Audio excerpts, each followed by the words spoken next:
Yo, what's up everyone? Mekkah here, and my tier list is so big that you can see it from the moon. So what we have here are characters from Fire Emblem 6, Fire Emblem 7, Fire Emblem 8, Fire Emblem 9, Path of Radiance, and of course FE10, Radiant Dawn. And we're gonna put some more characters on these tier lists today for the big tier list. This is a Patreon incentive for me, so my Patreons decide which characters are submitted next, but eventually I'm gonna tier all the Fire Emblem characters. Last time we did characters from the Kaga era, now we're doing some Game Boy Advance and some GameCube and some, what's that thing called, the Wii? And next week or so, we're probably gonna wrap it up with the DS, the 3DS, and, Three Houses. And that will be all for this month's batch. So if you want to support me on Patreon, thanks. If you can't or don't want to, that's okay. That's totally fair. Let's get into tiering. So let me tell you who submitted these wonderful characters, and let's also scroll down about enough so you can see it. And that means I have to switch to a different browser tab, which is apparently very difficult. So before I start though, I had a good suggestion from someone in the comments that I need to address real quick. I told you last time I was gonna not put ads on my videos because apparently it made watching it very annoying. And someone was like, hey, why don't you put ads between games? It's like, you know what, that's a pretty good idea. So I haven't had enough data yet to determine whether I can leave ads off of these or not, or like mid-roll ads off of these or not. So I'm gonna keep looking at that, but I'm gonna keep that suggestion in mind for future videos. But for now, my plan is no mid-roll ads, because apparently if I let YouTube decide to put mid-roll ads in there, it just throws like 15 on there because these videos last an hour. And on another thing, before I forget, I did revisions, but I might not be able to address them during the video because I did them a while ago. But if you see any changes from last time, that's because of comments that people have left on the previous videos. So I make a lot of mistakes when I'm tiering these characters. I mean, there's over 1,000 of them, so obviously I'm going to make mistakes. Not that they're to be taken seriously, of course, but that does mean that every once in a while, I feel like I might have misplaced someone, and that means I got to put them in the right place after that. Of course, this is more just an excuse for me to talk about characters and their unifiability and stuff and my personal experience with them than anything you should be taking seriously. But, you know, I do think I want to look at I want to make it look not laughable, you know? So there you have it. So without further ado, Dorcas submitted Shin. Yes, Dorcas is from another game, but he submitted Shin. Great Dane submitted Astor, and then Alan was submitted by Arkholt. And apparently Arkholt also submitted Lance, but he's somehow not on here, even though he should be. And we'll just put him on here right there. There we go. Another character. There we go. Improvisation.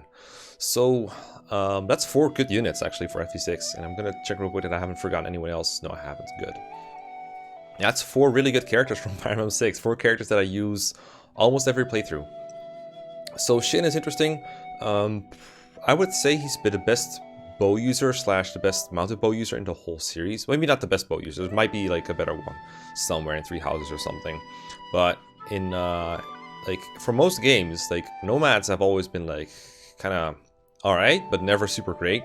And Shin proves to be an exception. He is super strong, recruited with hard mode bonuses, and honestly, even normal mode, his stats outgrow the enemies by quite a bit, or like are outstanding compared to enemies because he double attacks. He has quite a bit of strength.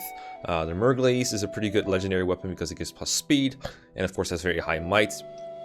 Shin has the best attacking range in the game with potentials 8 move, and then usually 2 range, sometimes even 3 range if you want to use a longbow.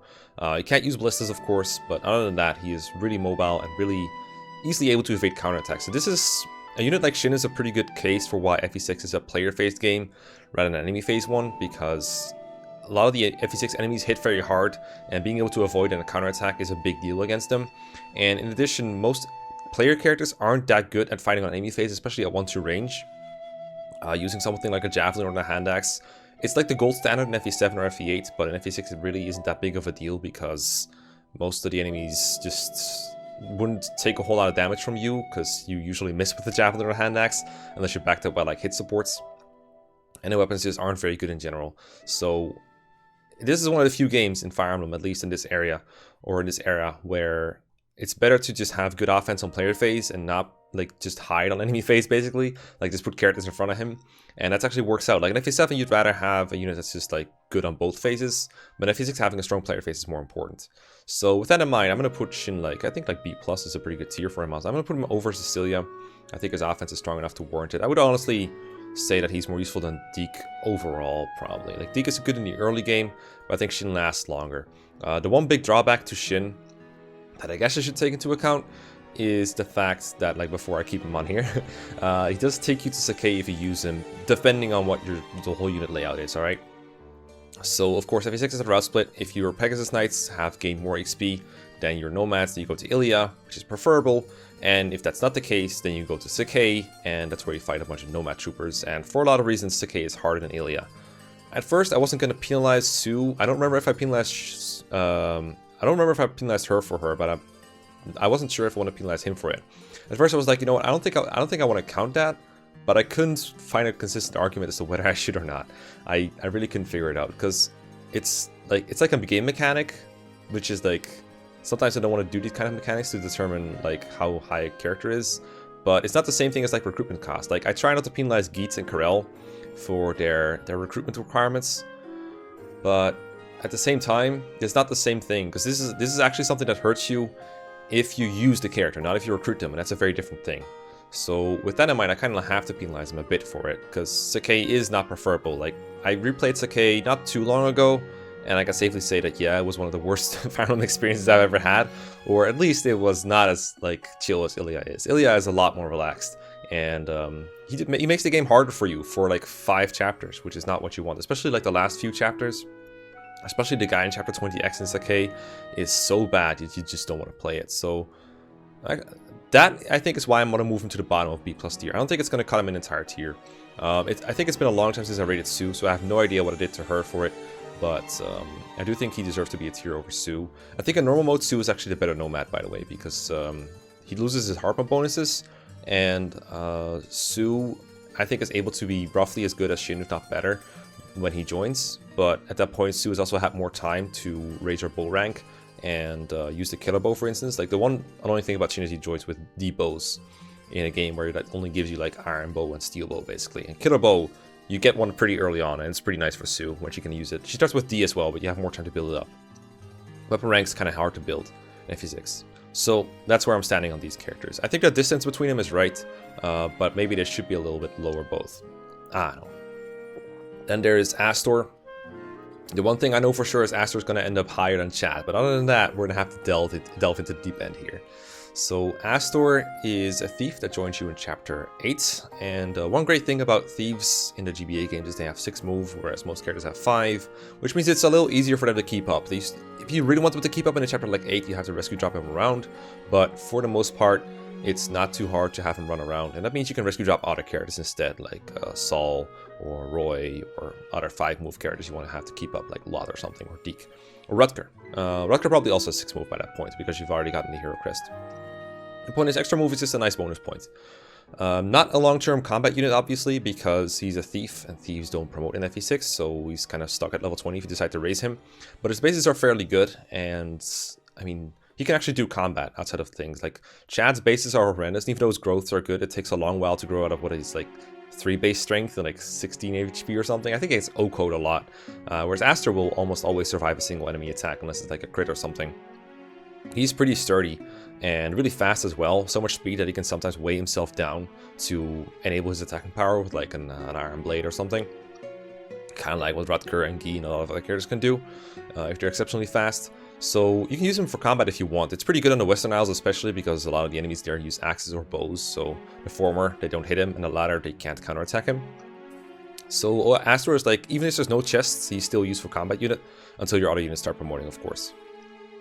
Now, no promotion means there's no long-term viability for his combat. I never liked training thieves to begin with, because it's like a kind of unit that spends half their time outside of combat, and their combat tends to be worse. And Astor is someone, I wouldn't train him, but I would recommend everyone uses him when playing FE6. Like, everyone should use Astor, there's no reason not to. He's good at base at what he does, either lockpicking or stealing or whatever. You don't need speed to steal in FE6, you can be slower than the enemy and still steal their items. But even if you like needed it, you have enough to steal from most enemies, I think. And there's a lot of stealable stuff in FE6. Enemies don't drop items. Most of the items are obtained through chests and stealing. So there's like gems to steal and everything. And that gives you a lot of boots money, for instance, which is, you know, pretty nice. So at least as high as Chad is what I'm saying for sure. And maybe a little, I don't know if he should be higher than this. I will say Chad has some chests all to himself that he can get credit for that Astor cannot get, like the chests in Chapter 6 especially are influential. But the problem for Astor is also he competes with door keys and chest keys, which means you can buy those in the chapter right before he joins. So you can open chests without using Astor. And in fact, this is a lot more efficient most of the time because you can give chest keys to units that have more movement and reach some chests that are very far away, and you won't have to like carry a thief over there, which even if you don't care about LTC, that is convenience. Very convenient. I still use thieves a lot though because I don't play for low turns often, but I do want to open chests that are far away sometimes without having to bog my units down with chest keys. I'm someone who just loads someone with like all kinds of iron weapons, and if they're close to breaking one, I'll bring another. So I still often like just bring thieves and just take the extra turns, which is fine. But you know, it's not necessary, and chest keys existing makes him a little less powerful, I feel like. So I think this is an okay position for him actually, looking at it. I don't feel comfortable having Astor up here for sure. I think at best I put him like around here somewhere. He does have like a lot of notable advantages. Maybe chat should just move down to below a couple of these dudes. Maybe that is the more fair way to go about it. Next are Alan and Lance, and these two units are not the exact same. They have some subtle differences, but a lot of the things that go for one go for the other, alright? So let me just review them as one for a little bit. I love it when people submit characters like this when combined. So, because that means I can just talk about one, and then I won't have to repeat myself on another take. And that's very nice. So, they both join in Chapter 1, they're both Cavaliers, and they are often heralded as some of the best units in the game, which they are. Exactly how good they are compared to some of the best units, I think is up for debate. I think there's reasonable arguments to be made that they're not as good as some of the units I got up here. And for a long time, people thought these were like the best and the second best units in the game, roughly, because people didn't think much of Marcus because the XP thieves, and then Percival joins late, and then Nime wasn't even that highly rated back then, and then Shanna. People really underrated Shanna for a long time. And, well, Alan and Lance, in hard mode, they do fine. Depends on whether you give them supports or not. I think that's a big difference for Alan and Lance. I think without supports from each other and Roy, if you just play at a pace without support grinding, then it's kind of hard to justify them being very high because their stats... How do I put this? So they're strong. They're stronger than most units you have at the start, but they're not as self-sufficient as someone like Owen or Kent or Sane or Franz. Ellen has trouble doubling consistently, and Lance, he's a little better off in that regard, but sometimes he doesn't have the strength to two-shot things, so they still rely on like Killer Lance crits to kill stuff a lot of the time. That said, the amount of help that they pull in the early game is absolutely undeniable. They are in a broken class that is Cavalier. Access to both swords and lances is super nice. Killer lances are great weapons, but they have some big problems. The other one big problem for them is they have Night Crest. Only one between them until chapter 15, basically, is when you get the next Night Crest. They only have one between them from like chapter 8 onwards, and it's the only one you get. So if you're using both, one of them is going to shaft the other, basically. And that's really hard to determine exactly what it does in terms of tiering. Because on one hand, it's like, all right, you can get an early promotion, but on the other hand, you're shafting someone else out of a somewhat early promotion, and one of them is going to have to just level cap and wait, or sit on the bench. And another side effect of being on the bench is you cannot support the other character, so you kind of just don't want them to be on the field, but you do want them on the field to be supporting. It's kind of annoying. I generally do support them together. If I'm playing like an Iron Man playthrough, that's what I did in the last Iron Man, because the early game hit rates are so bad that I felt like I needed a little bit of extra help, and I usually don't try to support grind, but in the FE6 early game case, I try to make an exception. So I will support them together, and then with either Roy or like Marcus or something, and that will patch up their avoid. Their supports are crazy good though. Like if you're willing to grind for a little bit, they're somewhat fast, and then even if you wait like 10 or 20 turns a chapter, they get up to C fairly quickly, and that alone is like +1 attack, and then plus, I think it's like +2 hit at first, because one of them doesn't get hit. Lance is anima, he has fire. Full avoid is the more important one. They get 5 avoid per support level. So at A support, which they can reach for before like chapter 7 if you really want them to, they're gonna have like +3 attack and then +15 avoid together. And then when Roy is there, he gives another fire affinity boost. So that could be like +2 more attack and +10 avoid. That's ridiculous. That's super strong. And that is the main reason I think why people rank them so highly. But I don't think support, abuse, and grinding should be valid for tier lists. And as a result, I think they're a bit worse. How much worse, I find it hard to say. But I think if you try to use these with just their raw stats, I think you'll find that they will generally perform worse than someone like Percival when he joins. I think Percival is much better when they're all around. He has higher weapon ranks, particularly in axe ranks, probably going to be way ahead. I really doubt that Lance will be able to use a silver sword, for example. That's also a weapon that he cannot use. Lance rank, they'll probably be fine and be able to use at least killer lances, which is the main weapon you need. But Percival probably still hasn't beaten that regard with the Silver Lance if he wants to. Like, Percival can actually two-shot enemies. Milady, I think, is definitely better too when she's around. Rutger, obviously, is not mounted, so it's hard to compare. But he does have, like, much better combat. And Marcus, his combat is better for the first 7 chapters, which is when you need the combat the most. After that, Marcus obviously falls off, but I still think he is better overall because of how dire the situation is in the early game and how much work he does. So with that in mind, I definitely don't think he belongs in the S+ tier. And, oh, whoops, I was dragging the wrong area here. I think A+ or S- is where they should go in the end. And that seems a little bit weird. I don't want to... Like, I actually had an argument with this with Arissa a long time ago about whether they are better or worse than Nime. I don't remember the context. It might have been for the, like, an LTC, a rigged LTC context, which is very different from what I'm having here. I also think they are, like, if you're planning a lot and if you know exactly what you're doing and you have every chapter mapped out, I think Shanna is much more useful than Lance and Alan because she can fly around, and that is something that you cannot really replicate. But if you want to, like, low brain your way through maps, if you want to have sturdy characters that without planning you can throw in there somewhere to use, I think they're more useful than Shannon that way for most players, because not being weak to arrows and having better defensive stats and being able to dodge something like a brigand or something in the early game, that is more valuable to most players. I think Shanna is more helpful for faster runs and for more advanced players that are actually meticulously planning out a lot of moves. And I think if you just want to go through FE6 with the least amount of headache possible, then I think these carries are more useful. And in this tier list videos, I've been trying to emphasize both sides of that coin, and I'm not sure which I should get the edge to.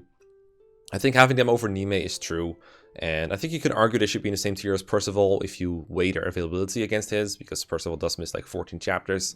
So I think it's up in the air between all these. FE6 top tier, I've said it before, is like very balanced. You can argue them all the way, either way. As for which one is better, I usually prefer Alan, because a lot of the time I think they will either both or neither double. But there are enemies where Lance can double it. I think people who really have a strong preference over one or the other probably are just basing themselves on a playthrough rather than just raw statistical data, because I think whether they double or not is more dependent on the RNG and their exact stats. They are somewhat close in their bases and growths. Lance is slightly faster, Alan is slightly stronger. I think most of the time Alan will be better. But when Lance is better, when he doubles and Alan doesn't, that is a really huge difference. Or when Lance doesn't get doubled and Alan does. That happens to like mercenaries and stuff. But I think it's up to your RNG. You can argue it either way.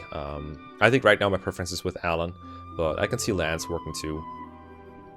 I've seen several really good Lances and several really bad Alans, so it can really swing both ways. And I haven't really done the analysis to figure out exactly which one of them is better on average, but it's very close.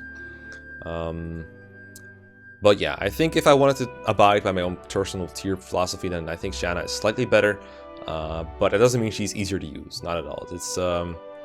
It takes some planning to get the most out of Shanna, I will say that much. But yeah, that's FE6 for now. Let's move on to some FE7. So in FE7, I have 4 submissions available. I have Harken, submitted by Leo. I have Renault, submitted by Corey. I have Hector, submitted by Modern Mind. And then he was like, you know what? Maybe Hector's already been taken. In that case, I would like Jamka from FE4. So I rated Jamka last time, and that saves me a submission. And then I have Kent by Samer206. But then somehow I snuck in a Ninian in here. And I think it was Moo who ended up doing that. I'm trying to find who it is, because I definitely don't have it in my sheet, but I might have missed it. Yeah, there we go. Moo snuck in Nils. I don't know how I missed that. It was right there where it should have been in my sheet. So those are the submissions. Again, the last character fell off of my thing. I don't know why the code insists on being this weird, but Nils is going to be in there along with Ninian, because they're basically the same unit. So might as well. So Harken, one of those characters that's really strong and then really unavailable, so they become like hard to rate. I used to be of the mind that those characters kind of belong in like the middle of the tier list, but now I'm inching them upwards a little bit because the fact that they require absolutely no work is, and like just how good they are is easier to see when you're actually playing the game. And I find myself rating these kind of units higher as I'm replaying the games, which is why I'm rating people like Pence and even people like Oswin and people like Hawkeye a lot higher these days. So that same goes for Harken. So he joins in chapter 27, which is at the tail end of FE7. It's basically his joining chapter. He joins at the end of it. You're probably clearing most of the chapter before he joins. Depending on what version you're playing, you're probably not seeing a lot of combat with Harken in that chapter. And then after that, you got like Battle Before Dawn, Night of Farewells, Clock of Destiny, Sets of Time, all pretty huge maps, to be honest, although some of them are defend maps or turn-floored maps. Victory or Death. Depending on how you tackle the game, you might not end up doing a whole lot of work, but if you're playing like most people are playing, the Harken will just see a ton of combat. I love Harken's reliability. When I played FE7 Negative Growth, what I love the most about him is just this huge strength and speed. Sometimes that's overkill in FE7, but it's nice against bosses. It's super nice against enemy heroes that start being more common, doubling mercenaries. There are some tough bosses in late game FE7, and being able to one-round them with a Brave Sword, or even a killer weapon, or maybe some kind of help from Phila's Might, all that kind of stuff is so useful. There's good weapon ranks. He has a B in axes and swords. That actually makes it a little tricky to reach S ranks quickly as you'd hope, but he still makes it because he's a spam a weapon type and he'll get S rank. Usually I use axes because they have hand axes, and he can just one-shot mages with the hand axes, which is amazing because then he's basically immune to missing at that point if you only need one hit out of 2 to land. And like his skill is good enough to even hit like mercenaries with hand axes. He can use a sword reaver if you want him to. He has all kinds of strong weapon options. He's so good.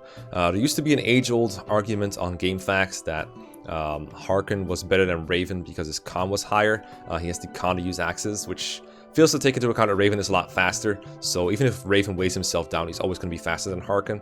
But that argument I think comes down to availability and like how much work Raven does early on.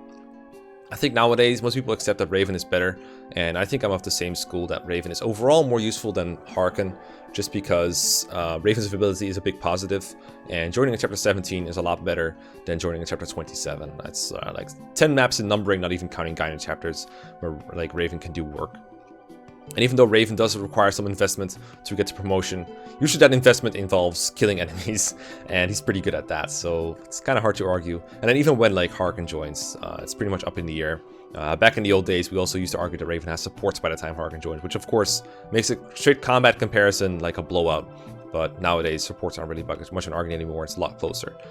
Generally, they will one-round enemies in FE7. I think we can pretty much summarize that. And by the time Harken joins, Raven will probably have the axe rank required to use killer axes, which is all he really needs out of ranks. So I'm gonna put Harken, like availability penalizes him quite a bit because he does join really late, but he's still like doing a lot of work when he does join. So I think I'm okay with putting him like slightly below Matthew for now. So a lot of apples and oranges comparisons here. By the time Harken joins, people like Urk and Lucius will be starting to be able to use high-rank stabs, which means that they will be able to do some utility that he cannot replicate, but at the same time his combat is significantly better. But you think about something like a Cog of Destiny Valkyrie, for example, he's going to be much more useful at disposing of them. They'll be more useful for like curing status and maybe casting barrier and that kind of stuff, but he'll be on the offensive, and I think there's less characters that can take care of Valkyries reliably than Harken. Like sure, you have something like a Brave Lance Heath or Brave Axe Hawkeye, but he's going to have much better accuracy, and I think in general he just works out better in that scenario. But you can argue which one of them is better in Cog of Destiny either way, I guess. But they do join earlier, so maybe they should get the nod, but they're not as good as Raven is at early combat, so maybe training them is more of an investment. I do think him being over Vida and Isadora and Wrath is warranted though. I think his combat, like despite the availability disadvantage against all these but Vida, I think his combat stands out a lot more. Yeah, Harken is super strong. I like using him a lot. I haven't used him in a while though. I used to draft him in like, I think I drafted him in the first FE7 draft race because I was like, you know, he costs time to recruit, but he's very strong, so I'm going to take him.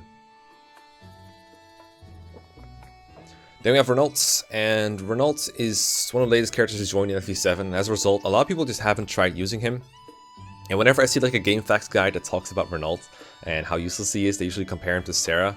And I fail to notice that like his magic is roughly the same as like level 20 Sarah or something, which I always find kind of funny.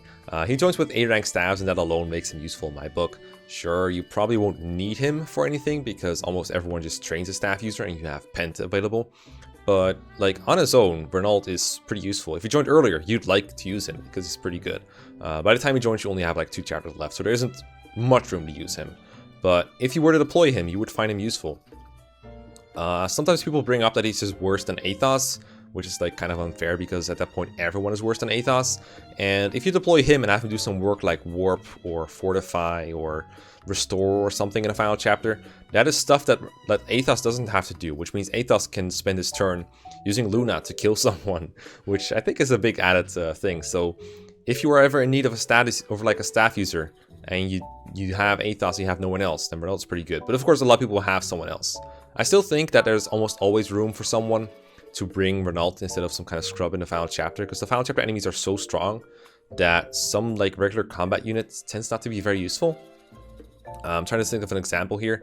So the final chapter is so tough that if some like Lowen, for example, I find him that like, in the final chapter he just doesn't hurt people as much as he does for most of the game. Like the enemies are just too strong for him a lot of the time, especially the bosses. Like the normal enemies, I guess he could do something against, but there's not that many of them and they're not like a threat, so they don't really count it for as much. So I'd rather have someone like Renault in the final chapter that can like heal people or use his staff or warp Athos around to get close to the enemy. So I think in that regard he's useful. Now, with that in mind, this is the only chapter we're talking about. Like besides that, he has like the Kishuna Gaiden where he can warp someone into the boss room, and that's about all we can do really. So overall, I still think he's like a D tier unit, just because availability is a thing. And there's not much he can do, but I think what he does, he's a positive addition to your team when you get him, on average, I think. He's not a detriment. I think he's better than detriments. Dorcas probably builds up enough utility over the course of the game to outclass him, I think. And I think he's definitely better than Nino or Rebecca. Maybe not by 2 tiers, maybe this tier is like kind of superfluous in FE7, looking at it like this. But yeah, I think I'm gonna put him around here somewhere. Then Kent is here. I think I've made it plenty clear that Kent for me is about the same thing as the other Cavaliers in FE7. I don't think there's a huge difference between them, so right away I'll spoil it. I'll put him like roughly the same tier. From there, exactly how he fits in, I think I've talked about how like these Lin mode Cavaliers compared to Lowen plenty of times. The too long didn't read is I think Lowen is more useful overall in Hector mode. But if you promote them in Lim mode, then they will statistically outclass Lowen for a bit. If you promote Lowen with the first Night Crest, then he'll be better for quite a while. And I've generally found that having multiple Paladins isn't going to be very useful in FE7. I know class by class is a pitfall, but like in fast playthroughs, there's usually not much for a second Paladin to do for securing objectives. And I say second, but I really mean third because Marcus is also here. And you know, having 3 Paladins move in the same direction, one of them is going to be more superfluous than the other ones. So in that way, having another Paladin like that doesn't really add very much. Now, which one is the first Paladin you can argue about till the cows come home. I generally think that Kent is worse than Sane. I think they can both double reliably, but Sane has more strength for it. I also think Lowen is more useful than Kent when Kent is not being early promoted in Lim mode. I generally think Sane is a better candidate for that too. I want to say I generally actually think that Lowen is better than both Sane and Kent overall. I've kind of changed my positions on that a little bit. I think Lowen's utility is more useful than their utility, and I also don't think that like. I also think we should factor in Hector normal mode only instead of Lim mode as well as an option. I don't remember if I did that for Florina, but I think she's better than the other Pegasus Knights regardless of whether you played Lim mode or not. But in these cases, like I think Lowen is arguably still as useful as these two are if you played Lim mode. And if you didn't, then I still think like then it's just a blowout. Then Lowen just wins. So I think this is the proper order for the Cavaliers to go. But I think they're too similar to put apart, especially Sane and Kent are way too similar in availability. Owen, pretty useful tank boy. These two are more offensively oriented, but they start out a little bit underleveled in Hector hard mode. Kent obviously like specializes in speed and skill, which you don't need a whole lot of in FE7 to be good, but he still has enough strength to 2-round KO once he starts doubling generally. If not, he can use some stronger weapons. He doesn't like Oko enemies with the Horse Slayer or anything, but I don't think his strength is like too deficient to do anything. He generally works out, but I think Sane is more useful overall because his higher strength comes in handy more often than Kent's higher speed. I don't remember exactly what thresholds they do and do not hit, though. You wouldn't have to ask me. I do remember Arissa analyzed like a long while ago that if you don't go by stat averages, but a different statistical method, I think it called it like pessimistic leveling or something, then Kent actually wins out in comparison with the Nightcrest from Limb mode. But you'd have to ask him, because I don't remember what analysis went. It's just something that sprung to mind. Then there are Ninian and Nils. Again, I'm going to assume they're 1 units. I think Moo submitted them as 2, but I don't know if he was even interested in submitting 2 characters. I just think it's kind of funny. Almost everyone, I think, tiers these units as 1, and I'm going to do the same thing because they copy each other's stats whenever one of them joins and the other one departs or something. So there's no real use in separating them. If I had to, I would have to put Nils lower because of his lack of availability. But I think it's better to just treat them as 1 unit, even though they have 2 different portraits. Like the level, experience, stats, everything just carries over. So I think it's fair to say they're 1 unit. And I mean, Dancer really good in FE7.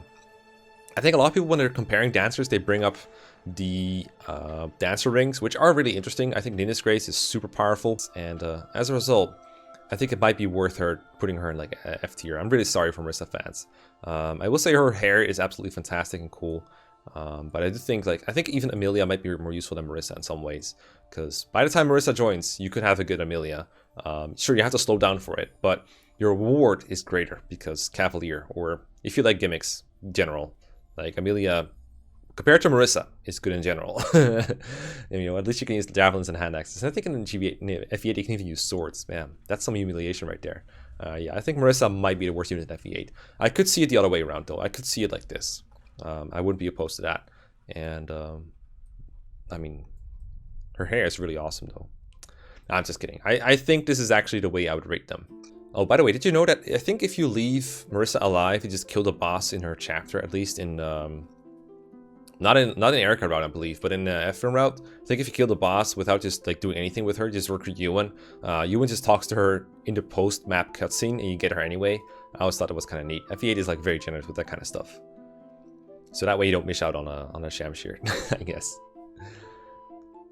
Next is Tethys. I just talked about dancers. That's kind of cool. Tethys is, I said it before, it's like a really good dancer. I think when I was playing FE8 LTCs, I always found it like the game got much more interesting once you got Tethys, because the amount of strategies you can do to like cut turns and get units to places just like explode. The amount of possibilities that you get just multiply exponentially when you get a dancer. And I think that's super cool and useful. And for that reason, I've always enjoyed Tethys as a unit. Unfortunately, she joins very late in Ephraim routes, but in Erica route, she's one of the first characters to join in the proper routes. Like, she joins in the 2nd chapter of that exclusive route chapters, chapter 10. And from there, you can use her almost every turn. FE8 is very friendly to dancers in that way. There's a lot of mounted units that can rescue drop dancers to places.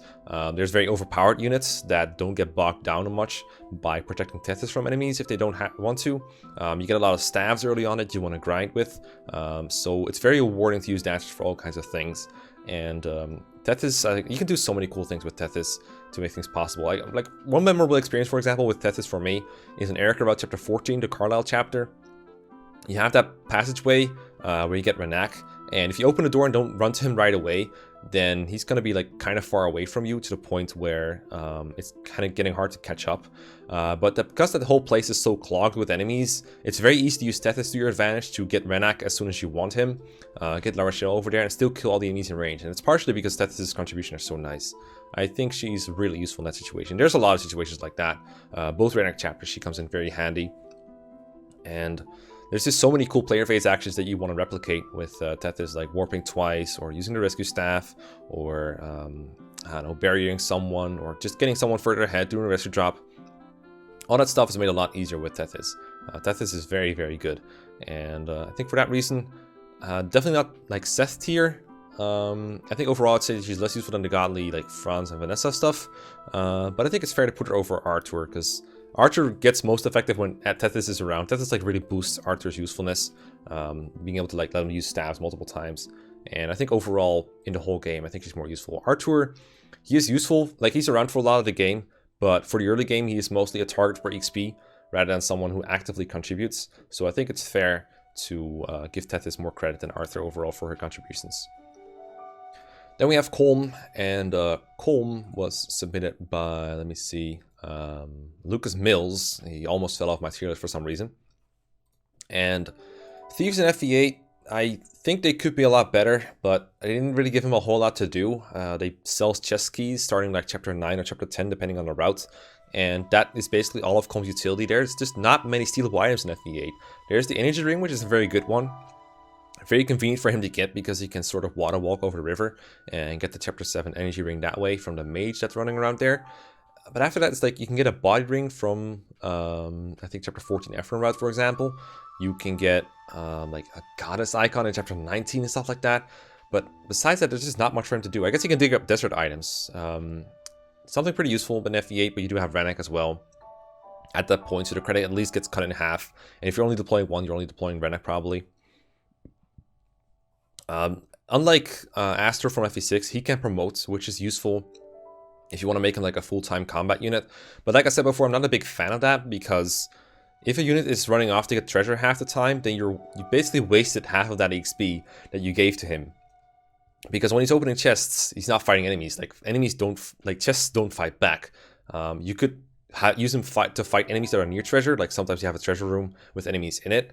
But it tends to be not the most effective at dealing with that anyway, because enemies with 1-2 range, for example, are not his specialty. So a lot of the time he's going to need the chaperone to go in there anyway. And at that point, you could just have him bring a chest key and they would just replicate his utility completely. Give him a door key too. I've said famously before that FE8 does not sell door keys, and that's really annoying. But it does have enough door keys to get through the necessary doors that you want to get into. And even though it doesn't sell door keys, FE8 still drops a lot of door keys that you can use in these cases. So, like, think of like both chapter 14s of both routes. They just drop door keys everywhere for you to get. So, and you have the unlock staff too at that point, which is also useful for you to grind staff rank on something like Arthur or Lute or Saleh. So, yeah, sometimes you don't even want to use Colm, which is a shame, because I think thieves, I like to bring thieves to get treasure. It makes me feel like smart for picking a class that's useful in a situation, you know, situational usefulness. It just makes me go, wow, I picked the right class. But yeah, combat-wise, there's like one cool thing you can do with Colm. That's supporting with Naomi really quickly. They have like the fastest support in the game, I believe. It should be the fastest. At least like the C support is like an instant one. And with that, they slowly build up crit. Colm is light affinity, and Naomi is fire. Looking at her, you wouldn't think she's fire, but she is. And that's like full attack and full hit and full crit. So they both like get a good boost out of that, a good offensive boost, which can be nice. Of course, they have their own issues counterattacking enemies and stuff. Like, neither of them can counter 1 to range, but it's fun to use and it gets them a lot of attack power. So if you're into support grinding or using supports to begin with, then it's a pretty fun pair to play around with. But it's not obviously something that works very well in this tier list. I think Colm overall is like a D tier kind of unit. Maybe like you can argue C tier because the energy ring is like good, but that's like his only really good contribution in the whole game. He doesn't really do anything besides that.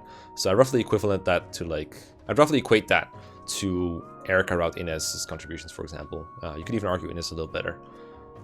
Also, I will now confess I got Colm killed on my draft race, and I'm really sorry for it. Okay, don't tell anyone, but I might have accidentally skipped Path of Radiance on my first attempt, so I'm totally doing this between FE8 and FE10, and if any other evidence tells you I'm not, then they're clearly lying, because I totally couldn't forget. So here we have Joffrey and Makalov. Joffrey was submitted by Heston, and Makalov was submitted by Mo. And both of these are pretty decent, of course, because they're paladins in Path of Radiance. This is the game that gives you the Night Ward, an item that gives you +2 defense, +2 resistance, and a 30% extra speed growth just for equipping it. But it's only usable by like paladins and what's the class called? Halberdiers and armor knights. And then the latter two classes are not as dominant already as the paladin class. So I don't know what the idea was there, but the point is it works like a charm. So no growth paladin ever has to worry about speed. So Makalov, once he gets going with some big speed levels, he's just going to double everything.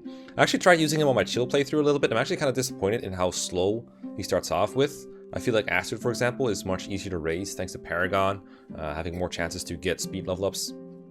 And Ranger brought up a good point when he was debating this somewhere. I know I'm name dropping him a lot, but I just remember it because it's on my mind. When you're underleveled and you're like bad, even if it's like an enemy phase game, it can still be better to have something like a bow than a sword, because you're probably going to be bad at enemy phase fighting compared to most other allies. Like, you'd rather have an enemy be countered by Titania or Jill or Oscar than by someone like Makalov, who's just kind of shit at it. Unless he's like in a corner doing his own thing. It depends. Sometimes you want him to like do enemy phase action, of course. Pathranians, come to think of it, is also a game where the enemy, when you weaken them, they don't just suicide into you. Most of the time, they just run off and heal. They do this all the fucking time. So if you're weakening enemies to be killed by Makalov in enemy phase, they just run off to get healed. So that's not going to be very efficient either. So unless you like spoon feed kills to Makalov, it's not going to get much kills. The same goes for Astrid. But at the very least, Astrid has Paragon and is able to attack from range, so she doesn't risk a counterattack, etc., etc. And like she just has more range. Like you can easily shoot someone with a bow from 2 range, from like across terrain or even impassable terrain. You can want to kill flyers or at least do more effective damage to them. However little 2 times effective damage might be. All that stuff I think works in Astrid's favor compared to Makalov. Compared to most other units, of course, he's still pretty good. Sure, he joins unleveled, but in like English Path of Radiance, like no Maniac mode, just English Path of Radiance, I feel like being unleveled is not that big of a deal. And he should be able to catch up and do fine. I remember Sign, for example, in the draft race in normal mode was able to catch him just fine. And on hard mode, I don't expect Makalov to work like all that differently. And he is a kind of a pain to recruit a little bit because you gotta send Marcia into the fog. But I guess unless you're like LTCing, it's not a big deal. Because like if you were LTCing, you're gonna miss Makalov unless you're doing full recruitment. But I don't think it's like the most difficult recruitment ever. It's just like you have to go out of your way to do it for sure. But you also get rewarded by some villages if you go his way, like the advantage scrolls there. So this is not too bad, but obviously I think he's the worst paladin from the early game, like the worst cavalier basically is what I'm saying. So I would say he's like still better than Ike because Ike doesn't have a mount and will never have one, and he only gets good when he gets Ragnell, whereas Makalov is going to be more useful for most of the game. But I do feel like Astor is better, and I think Soren's unique contributions all still beat him out. And that's basically how I view Makalov, is like pretty nice, but not spectacular. And I do think the other, like Oscar and Kieran, are like a couple steps above him. You have Joffrey, the late joining paladin. I don't remember chapter numbers very well in Path of Radiance. It's one of those games that I just haven't played as much, but I've played it more and more recently. I'm gonna play it soon again with another draft race. So if you made it all the way into this video, you have that spoiled for you. And I don't know if I'm gonna be picking Joffrey for that though, because he joined so late, but I guess I might, now that I know roughly how it works and what the meta for that game is. So Joffrey joins fairly late, but with like pretty good bases, and he has Paragon as well, come to think of it. Just like Astrid, he just gets less out of it because he's way over leveled compared to her. But it still gives him like decent XP for killing stuff, and he has like good lance rank, and I think C bows, which is not quite brave bow, but still fairly high. I think he has A lances, so he can get some 2 shots here and there. And he's just generally fairly strong at base. And obviously he's able to use a Night Ward to get whatever speed he needs. I don't think he needs a whole lot of it.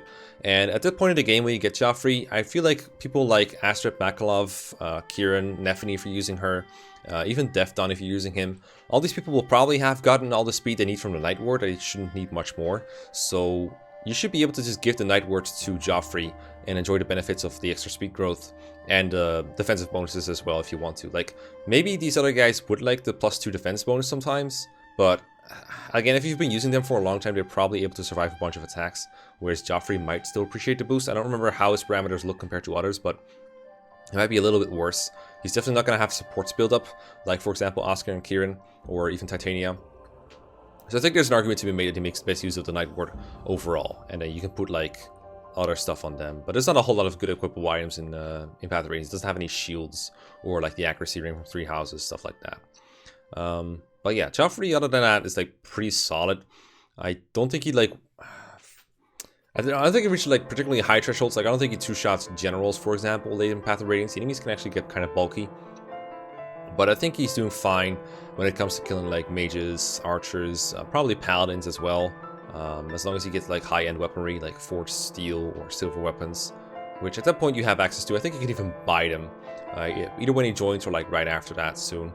I know the shop upgrades like fairly late in the Path of Radiance, but it does at some point, and then it just does just fine. He's pretty solid, and I think the only reason to put him lower than the others is for availability reasons.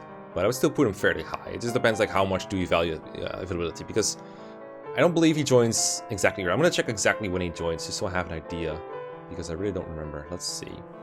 I want to do this right. I'm gonna say from the top of my head it's like 24, 25 maybe. Joffrey, when you join...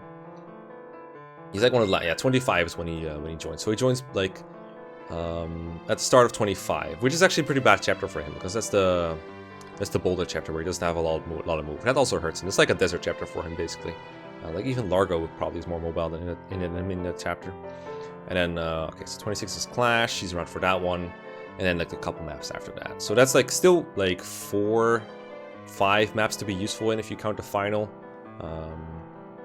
But if you don't really count as joining chapter 25, then it's like 26, 27, 28 final. Roughly 4 maps, so not a whole lot. So I think if we give him like B something, that's like being generous, honestly. Low maintenance would be nice, but in this game, like everyone who is like high maintenance can be beak speed up to like promotion, basically, or like pretty high up at the very least. So I don't think the late game pre-promote is as good in this game as it is in like FE7 or FE8, is basically my point. So yeah, I feel like Mordecai is more useful, but I would still put Joffrey up here for his better combat abilities. But yeah, that's FE9. Base healer's kind of obsolete in Radiant Dawn, but I still think Laura is also worth deploying for like part 3, where you have less competition, because all the good units from part 1 basically leave, besides like Nolan, Jill, Volug, and Geronio. So Laura actually comes in really handy in those chapters. Just being able to physic people, or even I think you get a sleep staff as well at some point that can be useful. But just normal healing as well is good. So even though self-healing is really competent in Radiant Dawn, you get vulnerates that have 8 uses that you can heal, use 8 times for 20 HP each. And then concoctions are like 40 or 30 HP. There's elixirs as well. So there's a lot of ways to replicate the healing. I think that's more useful for like the Renault mercenaries, who are capable of just enemy phasing a bunch of enemies without much of a sweat. But for the Dawn Brigade, who kind of need their player phase actions a lot more to either generally just hurt a Laguz or get him out of the way, or gang up on a Laguz somewhere, because they face much stronger enemies. So their maps are more player phase based for the most part, especially 3.6 and 3.13. 3.12 is less threatening, but I still argue Laura is like more useful there than someone like Riz or Mistis for most of the Renault mercenary chapters. So in that way, I think Laura is pretty useful. And then even in part 4, like healing XP is not very fast, so Laura is probably not making it to tier 3. And if she is, it might be through a seal or something. But even though her stats are terrible, she could still be useful in the exact same way she's been useful for all these chapters, by just healing people that need the help. Like, sure, that part is all about juggernauting and enemy phasing through a bunch of enemies, but some people will get injured. Like someone like Har or a Laguz Royal might not be healing as much, but there's probably someone out there that does. Especially if you're training some of the worst units in the game, you might need some healing. And in that case, Laura can be useful. I like to bring her to the desert and use Restore on people that get silenced or put to sleep. I wouldn't bring her to endgame personally, but overall I think she has some reasonable utility. And I think at least she should go to C tier at the very least. I don't know about B minus. I can see right now there's no B plus tier. I actually feel like maybe some of these should belong in B plus, but that's like a revision for another day. I think there's a little bit of a... I mean, it's technically possible that all these are B minus, but I don't know. I'm gonna put her in like the top of C tier for now, I think is what I would... Volug seems better. Maybe I'm just underrating Volug though.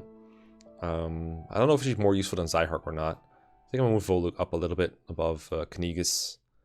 Yeah, this feels a little bit more right. Yeah, just a quick revision there. We will slowly creep up Volug a little bit, because also more pressure from Rengar.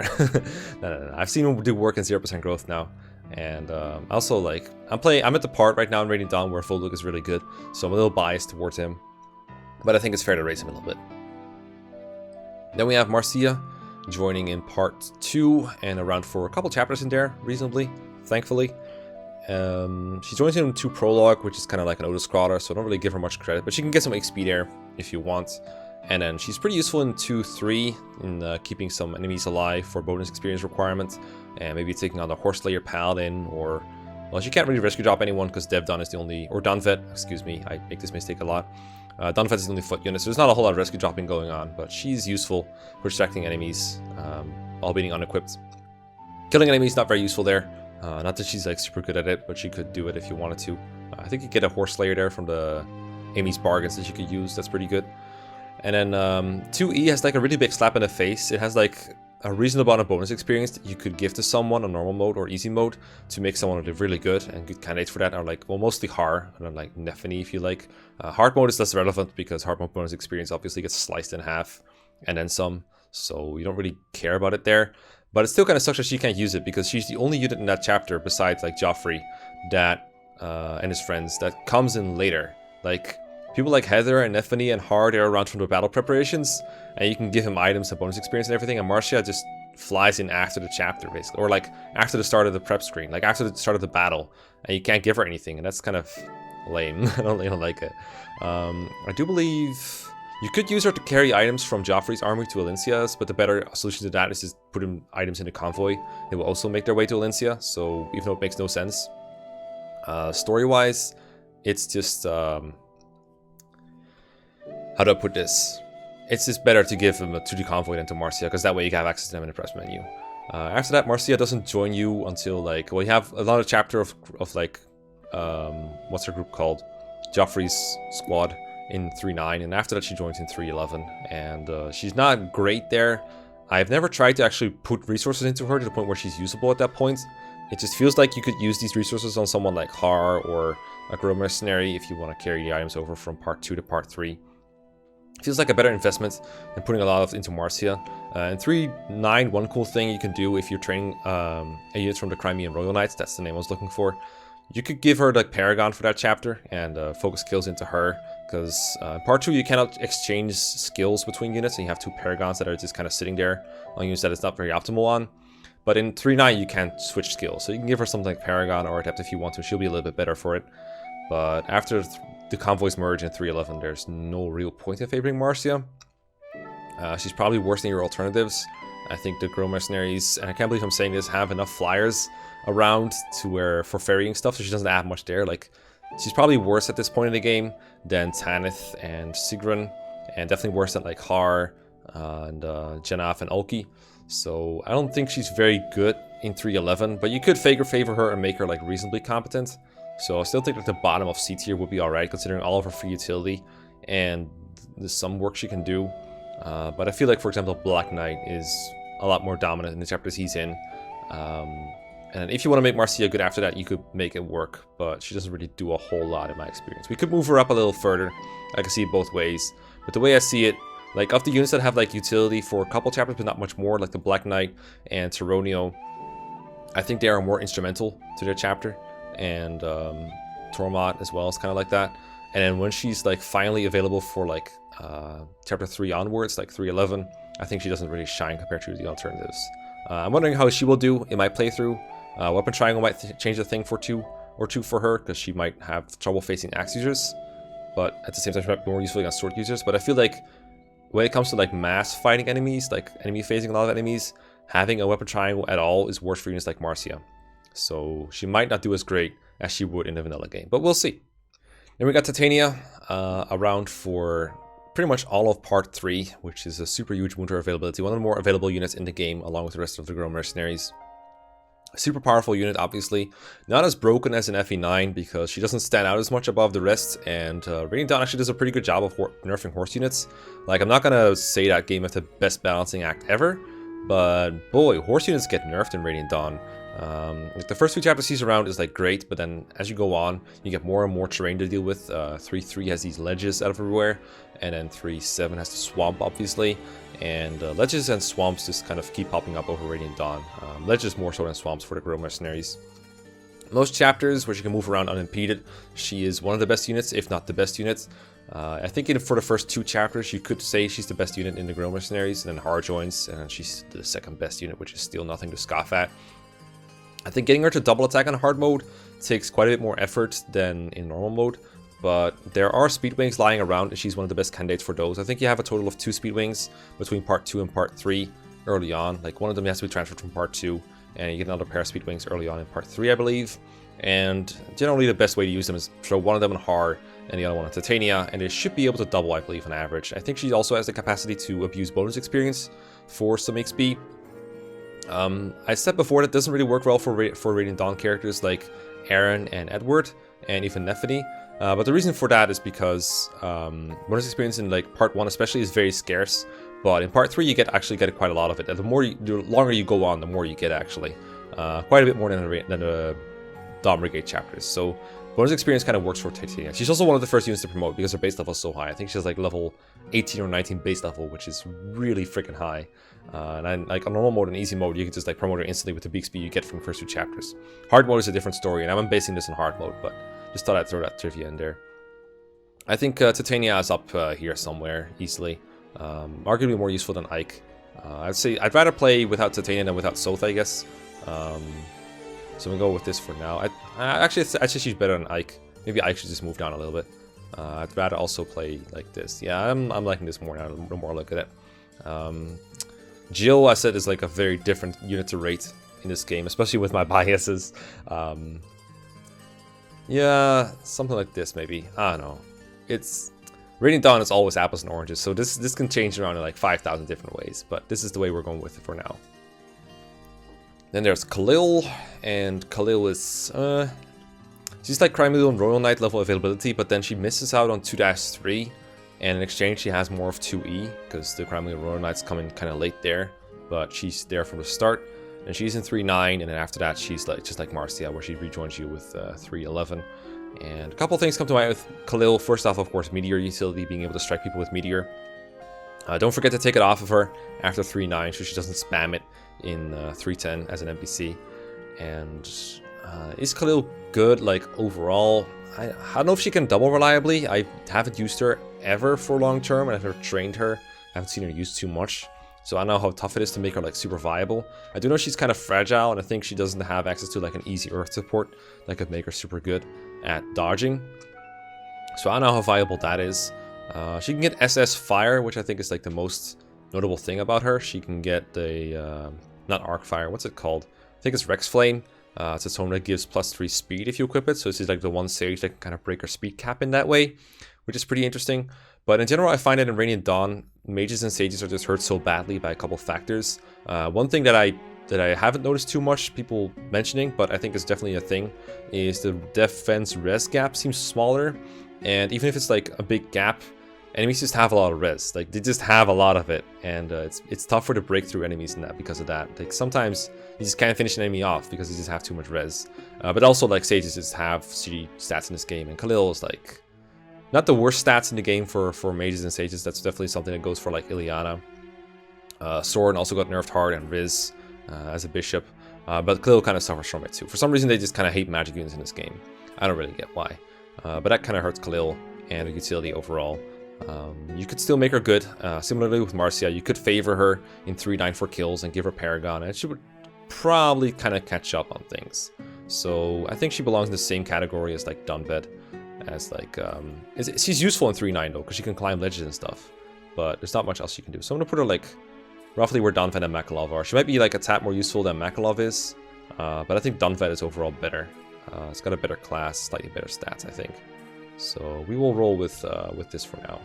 I think these three are kind of similar, so I don't mind putting them like next to each other like this.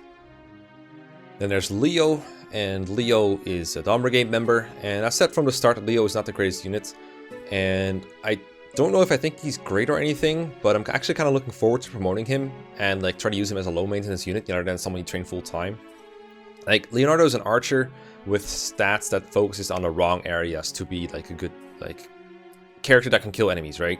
His strength is kind of low, his speed is kind of low, his durability is pretty low to the point where he gets OCO'd early on, and archers in general is just not a great class to have in an enemy face-based game. His chip damage comes in handy early on, but that's about it.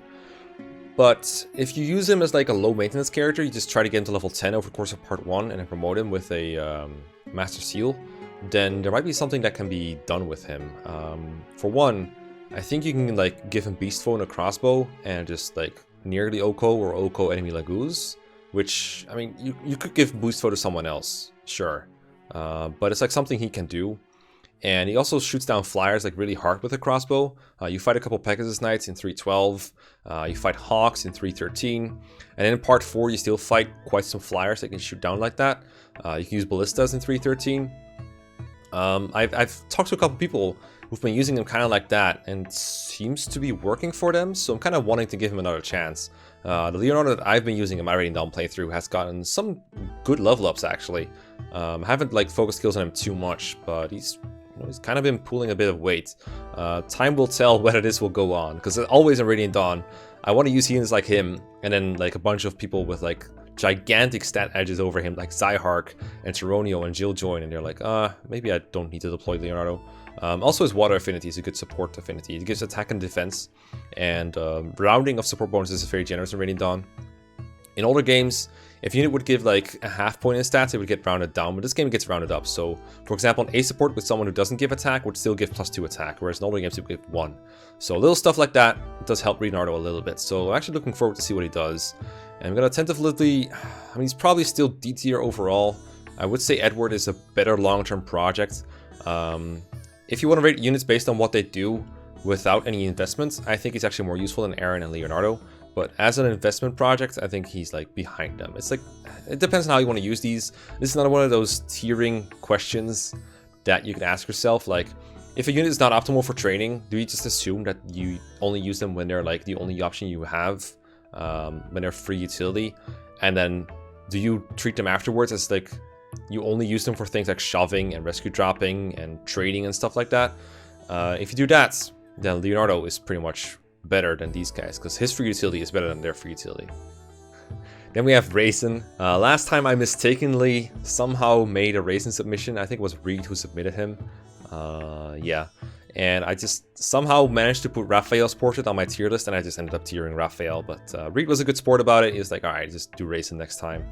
That's what I offered anyway. So, Raisin. I talked a lot about Raisin versus Raphael last time, so I don't want to repeat myself too much for people who religiously watch these and want to listen to the same thing over and over again. So I'll just talk about Raisin by himself here. So he joins in 3-5, and he gives you access to a really quick clear of 3-5 if you want to, by dancing for Har and having just murk the boss.